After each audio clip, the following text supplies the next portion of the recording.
বেরিয়েতে phone দিছে গয়ম নেন লাই এত রাজ্যের গয়ম আসছিল গাছে না গয়ম কি গেল নাই আলার কোন সুরদানি আর গয়ম দি খাইয়ে লাইছি বলার মতন এত রাজ্যের গয়ম আসছিল আর একটা গয়ম নাই আল্লাহ কার হেদে মাঝে আল্লাহ দাঁড়িয়ে ছোট এই আর গয়ম দি খাই দিছি একটু গয়ম শুরু করি আই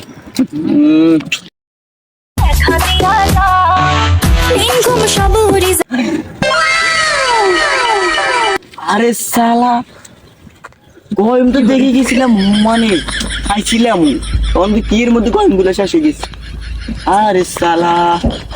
তাহলে আজকে খানা হইব না আরে বেটা এতগুলা গয়ম ছিল কখন আমি খাইয়ে লাইছি আমি নিজেও জানি না আরে বেটা তুই আর